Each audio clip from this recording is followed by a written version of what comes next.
Bienvenidos a una nueva inversión. Hoy nos vamos a sumergir en la vida y el legado de Haile Selassie. El último emperador de Etiopía. Exacto. Una figura. Usando un artículo de Wikipedia en español, vamos a tratar de desentrañar la historia de este personaje. Tan complejo. Y tan influyente. Lo fascinante de Selassie Ya. es cómo su historia se cruza con la política global, los movimientos religiosos y las propias luchas internas de Etiopía. Su viaje es una ventana a un siglo turbulento. Exacto. Y no olvidemos que este hombre De cambios. es considerado una figura divina por el movimiento Rastafari. Exploraremos cómo se produjo esto. Claro. Pero primero retrocedamos al principio. ¿Cómo fue su infancia? Nació como Tafari Makonnen en 1892. Ajá. Y su origen no fue para nada humilde. Su padre Ras Makonnen era una figura clave en la política etíope, incluso general en la Primera Guerra Ítalo-Etíope. El título Ras, por cierto, significa cabeza. Interesante. Y era un alto cargo nobiliario en la jerarquía etíope. O sea que Tafari venía de la realeza. Imagina una infancia llena de privilegios. Sin duda. Y su educación fue increíblemente diversa. El jesuita es un fraile capuchino, incluso un cirujano europeo. Esta mezcla de influencias moldeó su visión del mundo. Una combinación fascinante de Oriente Totalmente. y Occidente. ¿Cómo impactó esta educación tan diversa en su forma de gobernar más adelante? Fue fundamental. Aprendió francés además de su amárico nativo. Claro. Y las lenguas clásicas etíopes, esta destreza lingüística le sería muy útil en el escenario internacional. Y hablando de ventajas, Sí. no olvidemos su matrimonio con Meneno Asfau. Las conexiones familiares de ella consolidaron aún más su influencia política. Los matrimonios estratégicos. Una historia tan antigua como el mundo. Sí. Pero dejando de lado las estrategias de poder, Tafari claramente tenía ambición Claro. y talento para el liderazgo. Por supuesto. Cuéntanos sobre sus primeros pasos en el gobierno. Antes de cumplir los 20 años, ya había sido nombrado gobernador. Tan joven. Primero de Selale, una provincia relativamente pequeña, y luego de parte de Sibamo. Estos cargos le permitieron perfeccionar sus habilidades administrativas y comprender las complejidades de la sociedad etíope. Entonces su ascenso al poder fue gradual. No es que le hayan entregado el trono en bandeja de plata. ¡Para nada! Su camino para convertirse en emperador fue de todo menos sencillo. Implicó maniobras políticas, rivalidades, incluso rebeliones. ¿Recuerdas a Lee Hiyasu? Él era el emperador designado, pero sin coronar. Digamos que su comportamiento era, digamos que impropio de un emperador.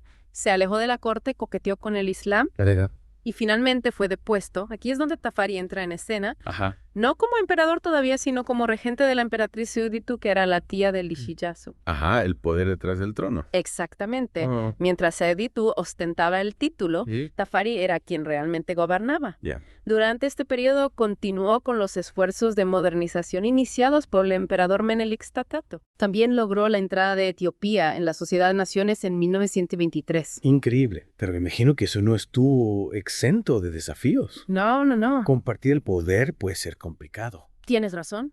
La autoridad de Tafari era constantemente puesta a prueba. Ya veo. ¿Recuerdas a Deshashmach Balchesafo? Marchó sobre Addis Abeba, con todo un ejército desafiando abiertamente el gobierno de Tafari. El título de Sheshmach, por cierto, era un rango militar de alto nivel, Wow. equivalente a un conde. Parece una escena de Juego de Tronos. ¿Qué pasó? Tuvieron un enfrentamiento. Fue una situación tensa, pero Tafari, estratega, como siempre, logró superar a Balchesafo ganándose a sus tropas Vaya. y consolidando su propio control. Muy astuto. Incluso como regente, Era un tipo inteligente, demostraba ser un hábil operador político. sin duda. ¿Cómo dio el salto final de regente a emperador? Bueno, la emperatriz Seuditu ya estaba mayor Sí. y su esposo Razbuk Sawel no era precisamente del equipo de Tafari. De hecho, lanzó una rebelión a gran escala. Otra vez drama en la corte etíope. Y tanto. Pero al igual que con Balchesafo, Tafari salió victorioso. Guxawele fue derrotado y muerto en batalla. Y entonces, en un giro del destino. A ver, déjame adivinar. La emperatriz Seuditu fallece convenientemente. No exactamente, fallece convenientemente, pero murió poco después de la rebelión.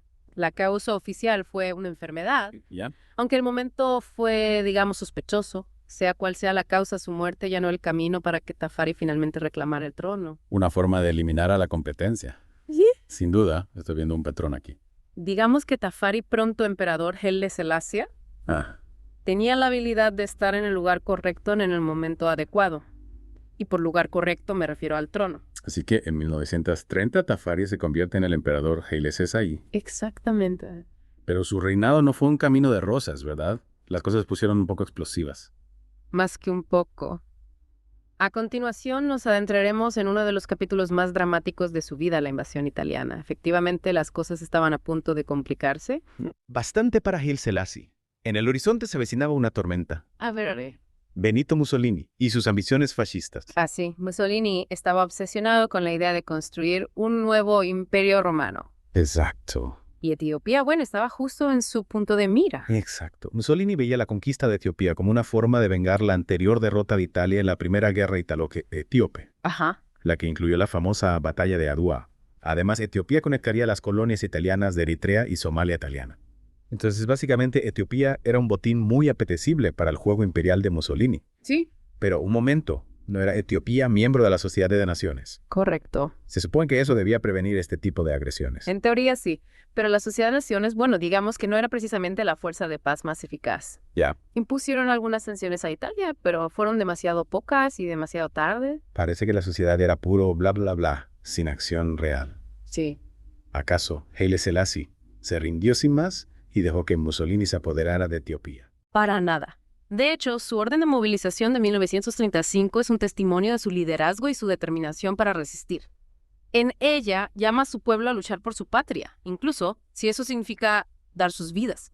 Incluso dio instrucciones específicas sobre cómo combatir a la Fuerza Aérea Italiana. Increíble. Instó a sus tropas a ponerse a cubierto a disparar solo cuando los aviones estuvieran lo suficientemente cerca para ser alcanzados a conservar la munición. Wow, eso demuestra que entendía los desafíos a los que se enfrentaban. Claro. Se enfrentaban a un ejército italiano moderno y bien equipado con fuerza aérea incluida. Debió ser desalentador. Lo fue. Y para empeorar las cosas, los italianos utilizaron armas químicas incluso contra hospitales de campaña de la Cruz Roja.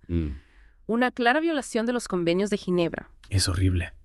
Hablamos de luchar una batalla perdida de antemano. ¿Cómo resistieron las fuerzas etíopes? Lucharon con valentía e incluso lograron algunos éxitos iniciales. Pero la ventaja italiana en tecnología y armamento era demasiado grande para superarla.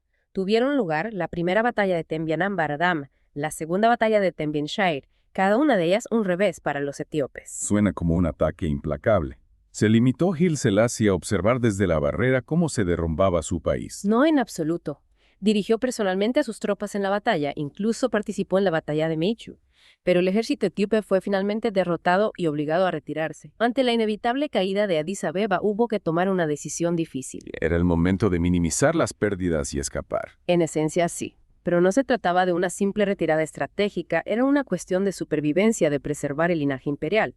Tras mucho debate se decidió que Haile Selassie, su familia y miembros clave de su gobierno se exiliarían. Exiliarse. ¿A dónde fueron? Primero Jerusalén, una elección simbólica dado que la dinastía salomónica afirmaba descender de la casa de David. Después, Haile Selassie zarpó hacia Ginebra para dirigirse a la Sociedad de Naciones. Me imagino lo que debía estar pasando por su mente.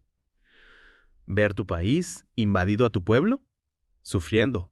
Debió ser desgarrador. Fue una época oscura para Etiopía, Sí. pero Haile Selassie no se rendía. Su discurso ante la Sociedad de Naciones fue una poderosa condena de la agresión italiana y la inacción de la sociedad. Él pronunció con voz potente, agitando el puño contra el mundo. En realidad fue aún más impactante. Eligió hablar en su américo nativo. Vaya declaración. No me imagino a muchos líderes mundiales haciendo eso hoy en día.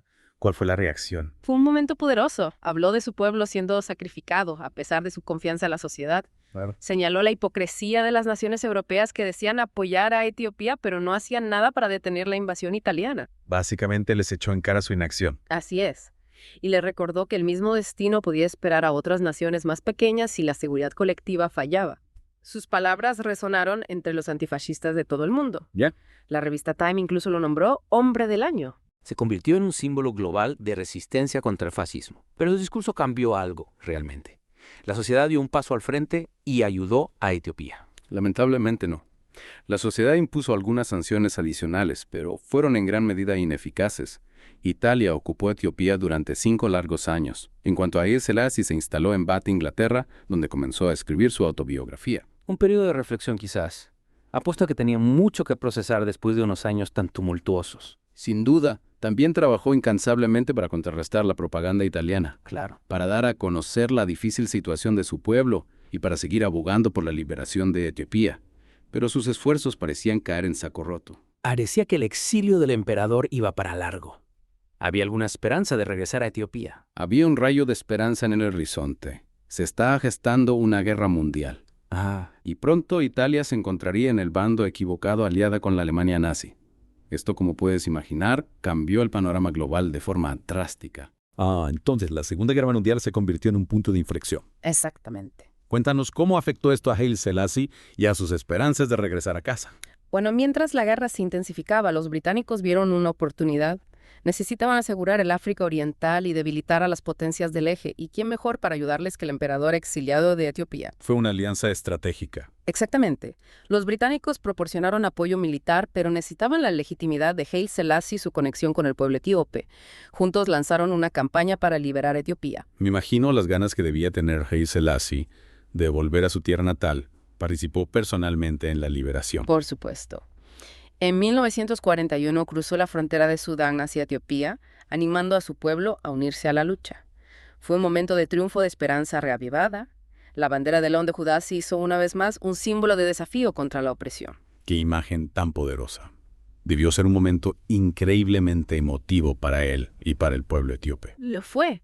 Y después de una serie de batallas, Addis Abeba fue liberada en mayo de 1941. Haile Selassie regresó a su capital, no como un exiliado derrotado, sino como un héroe conquistador. Apuesto a que hubo una celebración masiva. Pero ¿qué pasó después de la guerra?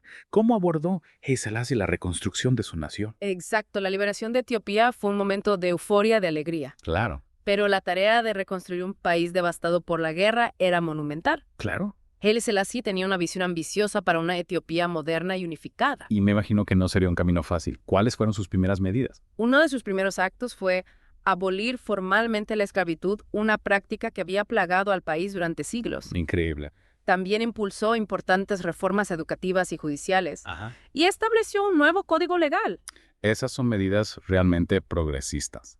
Parece que estaba decidido a llevar a Etiopía al siglo XX. Sin duda. También jugó un papel clave en la adhesión de Etiopía a las Naciones Unidas recién formadas, lo que demuestra su fe en la cooperación internacional.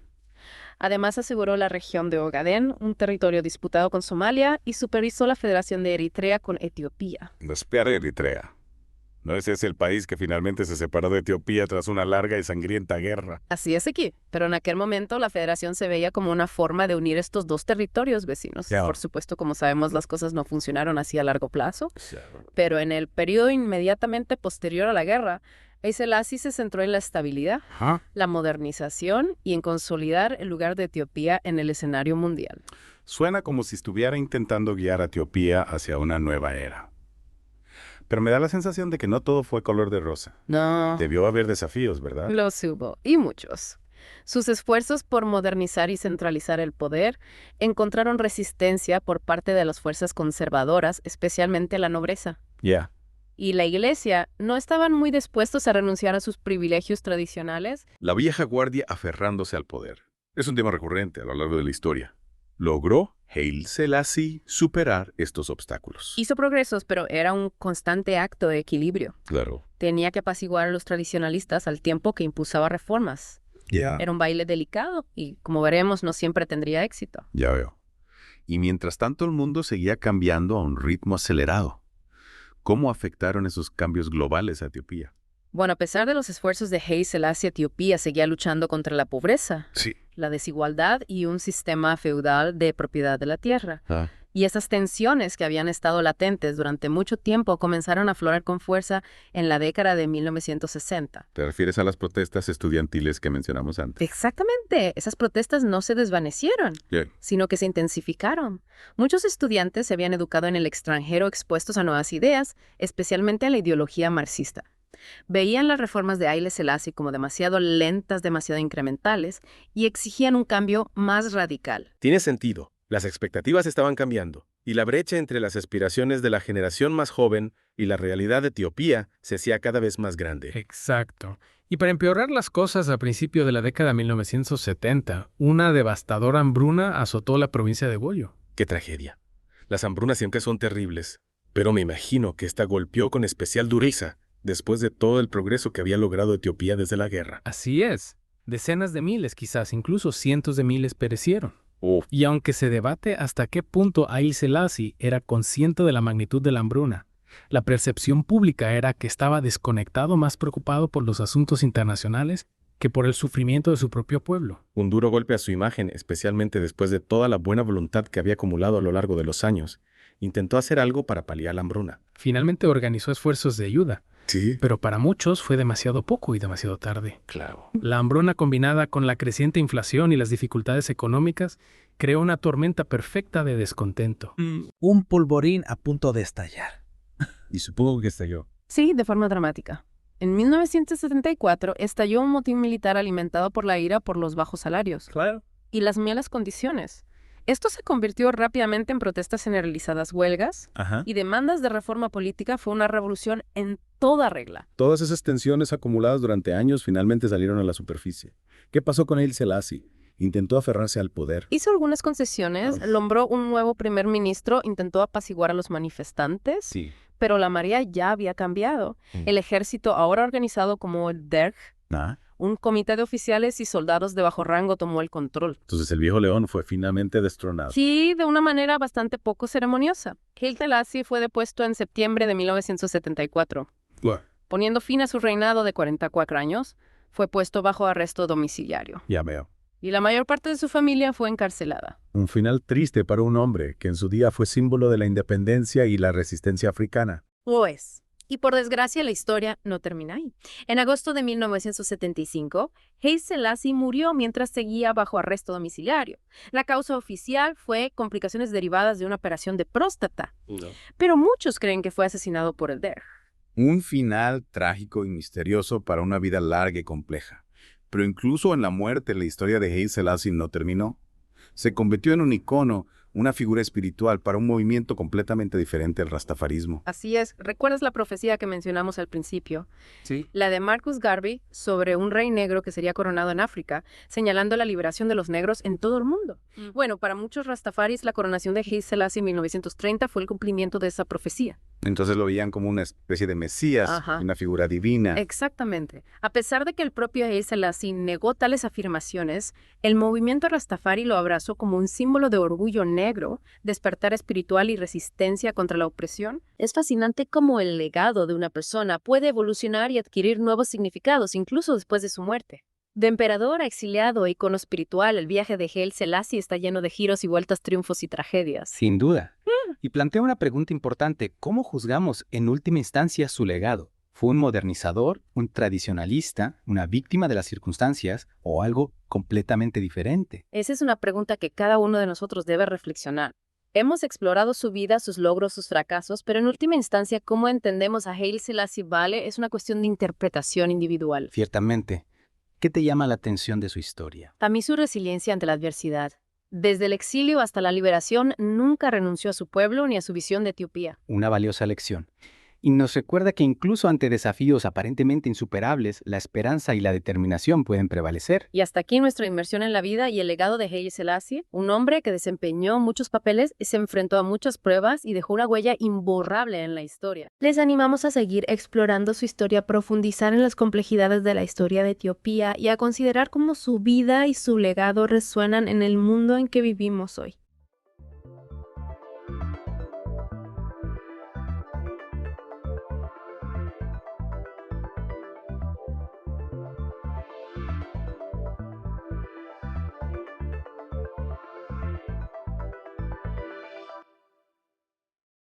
Bienvenidos a una nueva inmersión profunda. Esta vez nos adentramos en un tema que, admitámoslo, puede sonar un poco intimidante al principio. Un poco sí, pero no se preocupen. Exacto, no se asusten, porque hoy vamos a explorar la teoría de la relatividad y para hacerlo recurriremos a la siempre confiable Wikipedia en español. Jaja, la Wikipedia, una fuente de información que a veces puede ser un laberinto, pero que también tiene joyas escondidas. Y nuestro objetivo es precisamente encontrar esas joyas. No buscamos convertirnos en expertos en física teórica, sino más bien... Descifrar las ideas claves, ¿no? Exactamente. Comprender los conceptos básicos. Y quién sabe, quizá hasta tener 1 o 2 momentos, ajá, en el camino. Eso espero. De hecho, para empezar, les propongo una pregunta. ¿Alguna vez han pensado en cómo se entendía el espacio y el tiempo antes de Einstein? La verdad es que no. Siempre asumí que están conectados de alguna forma. Bueno, ahí está la genialidad de Einstein. Él, con su teoría de la relatividad especial, demostró que el espacio y el tiempo no son entidades separadas, sino que están entrelazados, formando lo que llamamos espacio-tiempo. Espacio-tiempo. Suena complejo. Lo es, pero también es fascinante. Imaginen el universo como una gran película. ¿Una película? Sí, donde cada evento, desde el Big Bang hasta esta conversación que estamos teniendo ahora, tiene su propia coordenada en este espacio-tiempo de 4 dimensiones. Wow. Es como si nuestra historia ya estuviera escrita en este tejido cósmico. Precisamente. Yeah. Y aquí es donde la cosa se pone interesante. La relatividad especial nos dice que el tiempo no es absoluto, sino que depende de la velocidad del observador. Un momento, estás diciendo que el tiempo puede transcurrir a diferentes velocidades. Exacto. Piensa en 2 personas, una aquí en la Tierra y otra viajando en una nave espacial a una velocidad cercana a la de la luz. Pues ahí estoy imaginándolo. Para la persona en la nave, el tiempo transcurrirá más lentamente que para la que está en la Tierra. Eso es increíble. ¿Y cómo es que no notamos esta diferencia de tiempo en nuestra vida diaria? Porque los efectos de la dilatación del tiempo solo se vuelven significativos a velocidades extremadamente altas, cercanas a la de la luz. Ya veo. Entonces, si viajara en una nave espacial súper rápida, podría envejecer más lento que mis amigos en la Tierra. En teoría sí. De hecho, este fenómeno de la dilatación del tiempo se ha comprobado experimentalmente con relojes atómicos. Relojes atómicos. Sí. Los han puesto en aviones a gran velocidad y han observado que efectivamente los relojes a bordo se retrasan un poquito. Increíble. Entonces, el tiempo no es esa constante inamovible que creíamos. ¿Y qué hay del espacio? También se ve afectado por la relatividad especial. Por supuesto. La relatividad especial también predice la contracción de la longitud. Un objeto en movimiento se percibirá más corto en la dirección de su movimiento desde el punto de vista de un observador estacionario. O sea, que si veo una nave espacial pasar a toda velocidad, la vería más corta de lo que es en realidad. Exactamente. Y aunque estos efectos puedan parecer extraños, son consecuencias lógicas de un principio fundamental de la relatividad especial. La velocidad de la luz es constante para todos los observadores. Espera, eso significa que la velocidad de la luz es como un límite de velocidad cósmico, que nada puede superar. Así es. Nada puede viajar más rápido que la luz. Y esta constancia tiene implicaciones sorprendentes para nuestra percepción del espacio y el tiempo. Vaya, todo esto me lleva a una pregunta. Si el espacio y el tiempo son relativos, ¿significa eso que el pasado, presente y futuro también son relativos? Esa es una pregunta profunda. Para abordarla, tenemos que hablar del intervalo. Imagina que el intervalo es como una distancia en este espacio-tiempo de 4 dimensiones. Entonces el intervalo nos dice qué tan lejos está un evento de otro en este espacio-tiempo. Exactamente. Y la clave aquí es que el intervalo es el mismo para todos los observadores, independientemente de su velocidad. ¿Eso qué significa? Significa que hay una especie de distancia objetiva entre eventos en el espacio-tiempo que no cambia con el movimiento del observador. Esto me hace pensar. Si el intervalo es constante, significa eso que el pasado, presente y futuro ya están predeterminados en el espacio-tiempo. Esa es una pregunta que ha intrigado a filósofos y físicos durante décadas. Si bien el intervalo es constante, la relatividad especial no nos dice si el futuro está completamente definido. Nos abre la posibilidad de que haya múltiples futuros posibles. Múltiples futuros. Sí, dependiendo de las elecciones que hagamos en el presente. Es una idea fascinante. Entonces, aunque el pasado esté fijo en el espacio-tiempo, el futuro podría ser más flexible de lo que imaginamos. Precisamente. Y esta flexibilidad del futuro nos lleva a otro concepto clave de la relatividad especial. Solo un cono de luz. Cono de luz. ¿Eso qué es? Imagina un cono con su punta en el presente. Los eventos dentro del cono representan tu pasado y futuro posibles. ¿Y qué hay fuera del cono de luz? Los eventos fuera del cono de luz no pueden afectarte ni ser afectados por ti. ¿Por qué? Porque la información no puede viajar más rápido que la luz. Entonces, si un evento ocurre en una galaxia lejana fuera de mi cono de luz, significa que en realidad no ha sucedido para mí. En cierto modo, sí. Su luz aún no ha llegado a nosotros, por lo que no forma parte de nuestro presente observable. ¡Wow! El universo es mucho más extraño de lo que imaginaba. Y esto es solo la punta del iceberg. En la siguiente parte de nuestra inmersión, nos adentraremos en la relatividad general, donde las cosas se ponen aún más interesantes. No puedo esperar. Bueno, estoy listo para adentrarnos en la relatividad general. Perfecto. Prepárate porque aquí es donde las cosas se ponen aún más interesantes. Si la relatividad especial nos hizo replantearnos nuestra visión del espacio y el tiempo, la relatividad general la lleva un paso más allá al incorporar la gravedad. La gravedad, esa fuerza misteriosa que nos mantiene con los pies en la Tierra. Exacto. Pero lo revolucionario de la relatividad general es que la gravedad no es una fuerza en el sentido tradicional, sino una curvatura del espacio-tiempo. Curvatura. No estoy seguro de entender eso. ¿Cómo puede curvarse el espacio-tiempo? Imagina una cama elástica. Una cama elástica. Sí, si colocas una bola de bolos en el centro, la tela se hunde, ¿verdad? Claro, la bola de bolos deforma la tela, crea una especie de depresión. Exacto.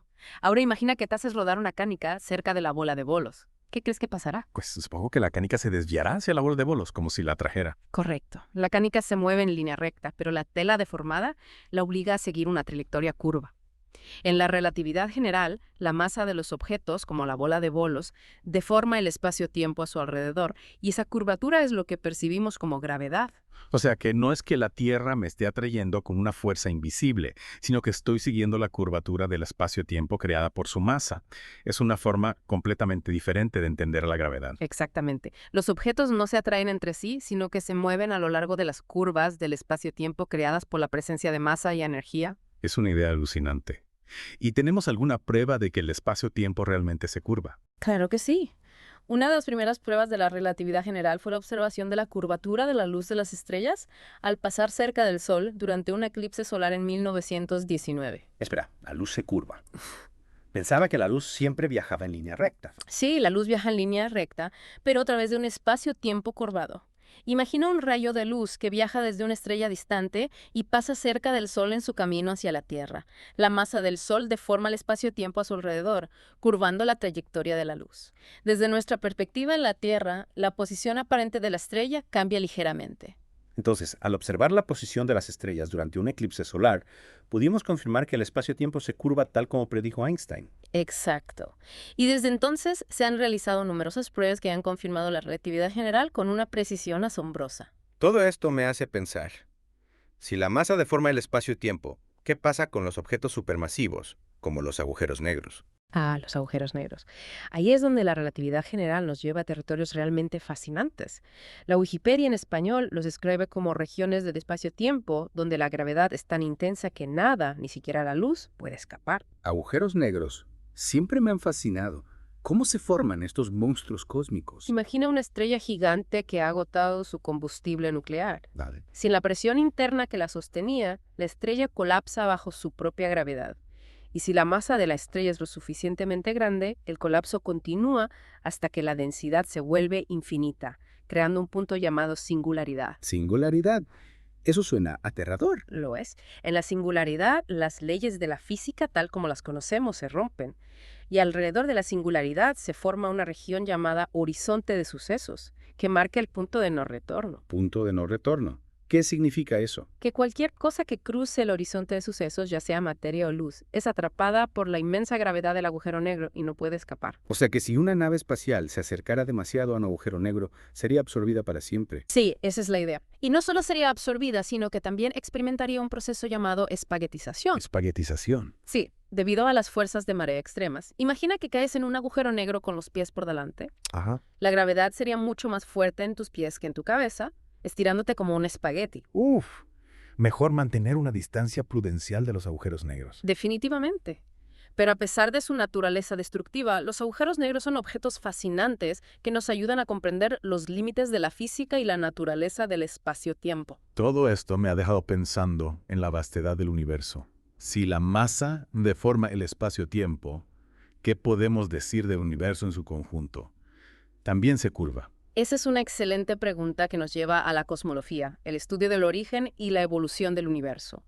La relatividad general nos proporciona el marco teórico para comprender la expansión del universo, un fenómeno que ha sido confirmado por numerosas observaciones astronómicas. Expansión del universo. ¿Te refieres a que las galaxias se están alejando unas de otras? Exactamente. En la década de 1920, el astrónomo Edwin Hubble observó que las galaxias distantes se están alejando de nosotros a velocidades proporcionales a su distancia. ¿En serio? Sí, esto se conoce como la ley de Hubble y es una de las pruebas más sólidas de que el universo se está expandiendo. Entonces, el universo no es estático, sino que se está haciendo cada vez más grande.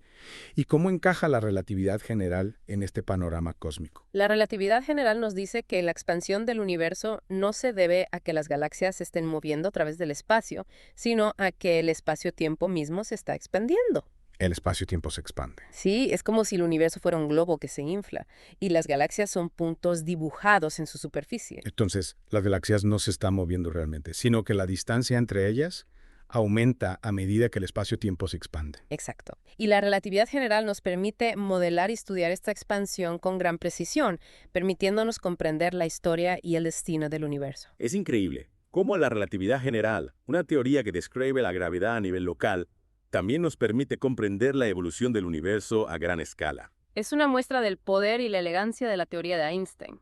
Y aún hay mucho por descubrir y explorar en el vasto universo que nos rodea. Sin duda. Y hablando de descubrimientos, la Wikipedia menciona algo sobre ondas gravitacionales. ¿Qué son exactamente? Las ondas gravitacionales son perturbaciones en la curvatura del espacio-tiempo que se propagan a la velocidad de la luz. Son producidas por eventos cósmicos extremadamente violentos como la colisión de agujeros negros o estrellas de neutrones. ¿Y cómo se detectan estas ondas? No me imagino que sea fácil. Es extremadamente difícil ya que su efecto sobre la materia es muy débil. Sin embargo, en 2015, el Observatorio LIGO logró detectar por primera vez ondas gravitacionales provenientes de la fusión de dos agujeros negros a miles de millones de años luz de distancia. ¡Wow! Eso suena a un hito histórico para la astronomía. Sin duda. La detección de ondas gravitacionales abre una nueva ventana al universo, permitiéndonos estudiar eventos cósmicos que antes eran invisibles para nosotros. Es como si ahora pudiéramos escuchar el universo, además de observarlo con telescopios. Exactamente. Las ondas gravitacionales son como mensajeros que nos traen información sobre los eventos más extremos y violentos del cosmos. Es asombroso cómo la teoría de la relatividad ha transformado nuestra visión del universo, revelándonos misterios que antes ni siquiera podíamos imaginar. Es cierto. Y a pesar de todos los avances que hemos logrado, aún queda mucho por descubrir. La relatividad general sigue siendo una teoría en desarrollo, con nuevos desafíos interrogantes que nos invitan a explorar más profundamente la naturaleza del espacio, el tiempo y la gravedad. ¡Qué emocionante! Siento que cada vez que nos adentramos en la relatividad, el universo se vuelve más fascinante y misterioso. Es una sensación compartida por muchos. La relatividad nos ha mostrado que el universo es un lugar mucho más extraño y maravilloso de lo que jamás hubiéramos imaginado. Y ahora que hemos explorado la relatividad general y sus increíbles implicaciones, ¿qué te parece si en la última parte de nuestra inmersión profunda nos adentramos en las implicaciones filosóficas de esta teoría revolucionaria? Me parece una excelente idea. Después de todo, la relatividad no solo ha transformado nuestra comprensión del universo físico, sino que también ha desafiado nuestras concepciones sobre la realidad, el tiempo y la propia naturaleza humana. Hemos cubierto mucho terreno en esta inmersión, ¿verdad? Relatividad especial, relatividad general, hasta agujeros negros. Pero ahora quiero abordar algo que me ha estado rondando la cabeza. Dime que te intriga. Bueno, hemos visto cómo la relatividad transforma nuestra comprensión del universo, pero ¿cómo ha impactado la relatividad en nuestra forma de pensar sobre nosotros mismos? Esa es una pregunta profunda. La relatividad, como mencionaba la Wikipedia, no solo ha revolucionado la física, también ha planteado profundas cuestiones filosóficas. Desafía nuestras intuiciones más básicas sobre la realidad, el tiempo, incluso sobre la existencia humana. Sí, por ejemplo, esta idea de que no existe una hora universal. ¿Te refieres a la relatividad de la simultaneidad? Exacto, eso. Me deja pensando, si el tiempo es relativo, mi presente no es el mismo presente para alguien que se mueve a una velocidad diferente. Buena pregunta. Lo que tú percibes como ahora no es necesariamente simultáneo con lo que otra persona percibe como ahora, especialmente si esa persona está muy lejos o se mueve a velocidades cercanas a la de la luz. Entonces nuestra experiencia del tiempo es, en cierto modo, relativa. En cierto sentido, sí. La relatividad nos muestra que nuestra percepción del tiempo no es absoluta. Está influenciada por nuestro movimiento y nuestra posición en el espacio-tiempo. Me hace pensar, ¿es el tiempo una flecha que avanza inexorablemente hacia el futuro? O, como sugiere la relatividad, es una dimensión más flexible de lo que imaginamos. Esa es una pregunta que ha intrigado a filósofos y físicos durante siglos. La relatividad no nos da una respuesta definitiva, pero sí nos invita a considerar nuevas posibilidades. ¿Qué tipo de posibilidades? Por ejemplo, si el tiempo es relativo, podría haber múltiples futuros posibles. Múltiples futuros, dependiendo de... Exacto, dependiendo de las decisiones que tomemos en el presente. Es una idea fascinante. ¿Significa esto que la relatividad abre la puerta al libre albedrío en un universo que antes parecía determinista? Es una posibilidad intrigante. La física clásica nos enseñaba que si conocías el estado inicial de un sistema, podías predecir su futuro con precisión. Pero la relatividad nos muestra que el universo es mucho más complejo. Hay un elemento de incertidumbre inherente a la naturaleza. Entonces, la relatividad no solo nos da una nueva visión del cosmos, sino que también nos invita a repensar nuestra propia existencia y nuestro lugar en el universo. Totalmente de acuerdo. Realmente ha sido un viaje increíble a través de la relatividad. Hemos explorado conceptos alucinantes, desde la curvatura del espacio-tiempo hasta la expansión del universo y las ondas gravitacionales. Y lo que más me ha impactado es cómo esta teoría nos invita a cuestionar nuestras propias percepciones. A mirar el mundo con nuevos ojos. Exacto. Y con esto llegamos al final de nuestra inmersión profunda en la teoría de la relatividad. Esperamos que les haya resultado tan fascinante como a nosotros. Sin duda. Recuerden que este es solo un punto de partida. La exploración del universo y sus misterios nunca termina. Hasta la próxima.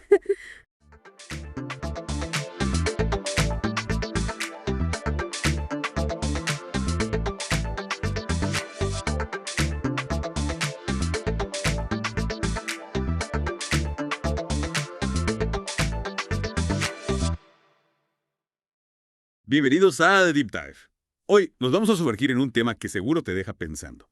El reloj del apocalipsis. Sabemos que te interesa este reloj, ya sabes, como símbolo, y su recorrido a lo largo de la historia. Sí, es un tema fascinante. Lleno de historia y con mucho significado. Exacto. Para quienes no están familiarizados, el reloj del apocalipsis es una representación visual, ¿no? De cuán cerca estamos de una catástrofe global. Con la medianoche como el punto crítico. Son el punto de aniquilación. Exacto. Y lo que lo hace aún más intrigante es que la manecilla se mueve. Se acerca o se aleja de la medianoche en función de los eventos mundiales y las amenazas. Claro, las amenazas que enfrenta la humanidad. Es como si tomáramos la temperatura al planeta en términos de riesgo existencial. Y para comprender mejor cómo se ha movido este reloj a lo largo de la historia, me acompaña hoy un experto en la materia. Comencemos. ¿Cuál es el origen de este peculiar reloj? Bueno, el reloj del apocalipsis nace en 1947, justo después de la Segunda Guerra Mundial en la Universidad de Chicago. Fue creado por el Boletín de Científicos Atómicos, inicialmente con un enfoque en la amenaza nuclear. Imagínate el contexto, ¿no? La bomba atómica recién utilizada, la Guerra Fría comenzando. Claro. La preocupación por el futuro de la humanidad era palpable. Totalmente. La sombra de la guerra y la nueva era nuclear debieron generar una gran ansiedad. ¿Y quién fue la mente creativa, digamos, detrás de la imagen del reloj? Pues la idea de utilizar un reloj como símbolo de la urgencia de la situación fue de Martin Langsdorff, un artista que diseñó la primera portada para el boletín. Su diseño capturó la inmediatez de la amenaza, ¿no? Y la necesidad de actuar con rapidez. Una imagen poderosa, sin duda. Y en esos primeros años de la Guerra Fría, ¿cómo se movía la manecilla? Bueno, la manecilla del reloj era un reflejo de las tensiones de la época. Hubo momentos de extrema tensión, como en 1953, cuando se colocó a tan solo 2 minutos de la medianoche. 2 minutos. Eso suena aterrador. Más que una advertencia, casi una sentencia. ¿Qué evento específico provocó esta reacción? En 1953, tanto Estados Unidos como la Unión Soviética estaban probando bombas de hidrógeno, mucho más potentes que las bombas atómicas utilizadas en la Segunda Guerra Mundial. Claro. Este avance en la carrera armamentista elevó el temor a un conflicto nuclear a niveles sin precedentes. Claro, la posibilidad de una destrucción a una escala inimaginable. Pero también hubo momentos de distensión, ¿verdad? Momentos en los que la aguja se alejó un poco del abismo. Sí, por supuesto. En 1963, tras la firma del Tratado de Prohibición Parcial de Ensayos Nucleares, la manecilla retrocedió hasta los 12 minutos para la medianoche. Vaya. Este tratado, firmado por Estados Unidos, la Unión Soviética y el Reino Unido, prohibía las pruebas nucleares en la atmósfera, el espacio exterior y bajo el agua, lo que supuso un paso importante hacia la limitación de la proliferación nuclear. Un respiro de alivio en medio de la Guerra Fría. Y este tira y afloja entre la esperanza y el miedo continuó durante toda la Guerra Fría. Absolutamente. La manecilla del reloj era un barómetro sensible a las fluctuaciones geopolíticas. En 1984, por ejemplo, la manecilla se movió a 3 minutos para la medianoche. Y en 1984, un año marcado por la Guerra Fría. Pero ¿hubo algún evento específico que motivara ese cambio? Las relaciones entre Estados Unidos y la Unión Soviética se deterioraron drásticamente ese año. El diálogo se interrumpió, la desconfianza aumentó y el mundo temía una nueva escalada en la carrera armamentista. Ronald Reagan, presidente de los Estados Unidos en ese momento, describió a la Unión Soviética como un imperio del mal, lo que aumentó la tensión y la retórica belicosa. Las palabras tienen poder, especialmente en un contexto tan delicado. Es interesante cómo un cambio en el discurso político puede tener un impacto tan directo en la percepción del riesgo global. Exacto. La retórica y la percepción pública juegan un papel fundamental en la configuración de la realidad geopolítica. Retomando nuestra conversación, la Guerra Fría marcó sin duda una época de altibajos para el reloj del apocalipsis. Pero, ¿qué sucedió después? Con la caída del muro de Berlín y el fin de la Unión Soviética, el reloj se detuvo. Es una pregunta lógica. Parecería que con el fin de la Guerra Fría, la amenaza nuclear habría disminuido considerablemente. Sí, si bien el fin de la Guerra Fría supuso un alivio enorme, el Boletín de Científicos Atómicos comenzó a considerar nuevas amenazas globales.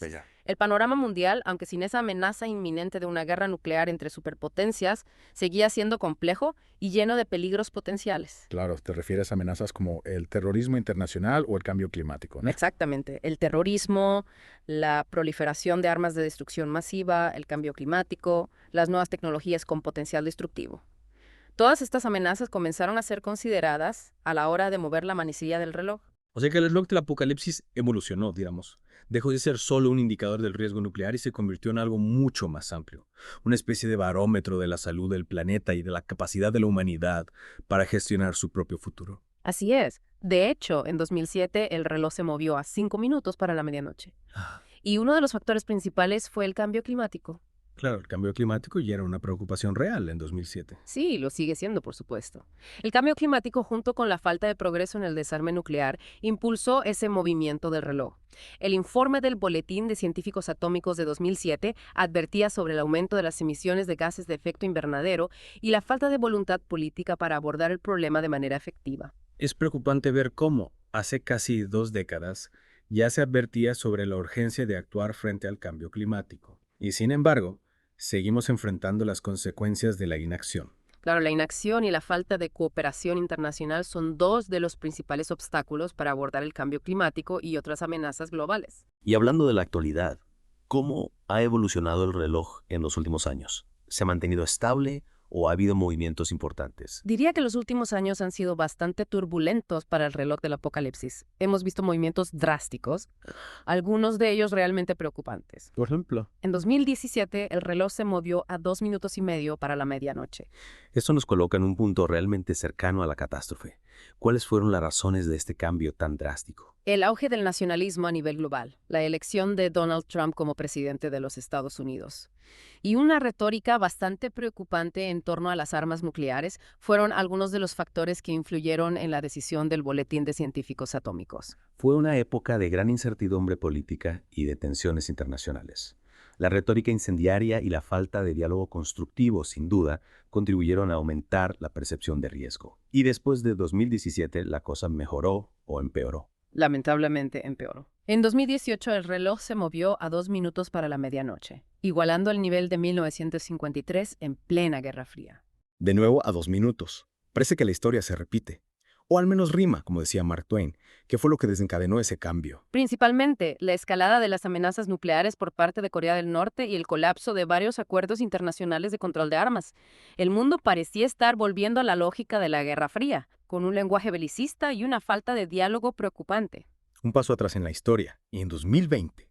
¿Se mantuvo en 2 minutos o hubo algún cambio? En 2020, el reloj se movió aún más cerca de la medianoche, a 100 segundos. Fue la primera vez en la historia que el reloj se situaba tan cerca de la catástrofe global. 100 segundos. Un suspiro. Menos de 2 minutos para la medianoche. ¿Y a qué se debió este nuevo acercamiento al abismo? ¿Cuáles fueron los factores que lo impulsaron? El Boletín de Científicos Atómicos citó varias amenazas: la guerra nuclear, el cambio climático, la guerra cibernética y la desinformación. Básicamente, un cóctel explosivo que ponía en jaque la supervivencia de la humanidad. Es una combinación letal. Es como si el mundo estuviera caminando sobre una cuerda floja. En 2023 hubo algún cambio. Sí, lamentablemente el reloj se movió de nuevo. En 2023 se adelantó 10 segundos, quedando a tan solo 90 segundos para la medianoche. 90 segundos. Eso es inimaginable. Nunca habíamos estado tan cerca del precipicio. ¿Cuáles fueron las razones de este nuevo movimiento? La guerra en Ucrania, el riesgo de una escalada nuclear, la inestabilidad global. El mundo está viviendo un momento de gran incertidumbre y peligro. La invasión rusa de Ucrania en 2022 elevó las tensiones geopolíticas a niveles no vistos desde la Guerra Fría, y la amenaza de un conflicto nuclear volvió a ser una realidad palpable. Ucrania, la crisis climática, la amenaza nuclear. Parece que estamos rodeados de peligros por todas partes. Y ahora, en 2025, ¿dónde se encuentra la manecilla del reloj del apocalipsis? Esa es una pregunta que intentaremos responder en la próxima parte de nuestro Deep Dive. Pero antes de avanzar, me gustaría preguntarte, ¿qué te ha impactado más de la historia del reloj del apocalipsis hasta ahora? Es difícil elegir solo una cosa. Me impresiona la forma en que el reloj ha evolucionado. Cómo ha pasado de reflejar solo la amenaza nuclear a abarcar un abanico mucho más amplio de peligros globales. También me preocupa, por supuesto, la cercanía a la medianoche. 90 segundos. Es una cifra que da escalofríos. Comparto tu preocupación. El reloj del apocalipsis es una llamada de atención. Un recordatorio de que el futuro de la humanidad está en nuestras manos. De nosotros depende tomar las decisiones correctas para alejar la manecilla de la medianoche. Exacto. Y esa es una reflexión que nos lleva directamente a la siguiente parte de nuestro Deep Dive. ¿Qué podemos hacer para cambiar el rumbo de la historia? ¿Hay alguna esperanza? Lo descubriremos en la próxima parte. Retomamos nuestro Deep Dive sobre el reloj del apocalipsis. En las partes anteriores hemos viajado a través de su historia, desde su creación en la era nuclear hasta la actualidad. Un recorrido fascinante que nos ha mostrado cómo este reloj simbólico ha reflejado las tensiones y los desafíos que ha enfrentado la humanidad a lo largo de las décadas. Exacto.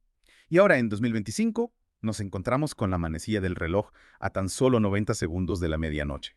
Una situación que sin duda invita a la reflexión. ¿Qué significa esta proximidad de abismo? Es una pregunta que todos nos hacemos.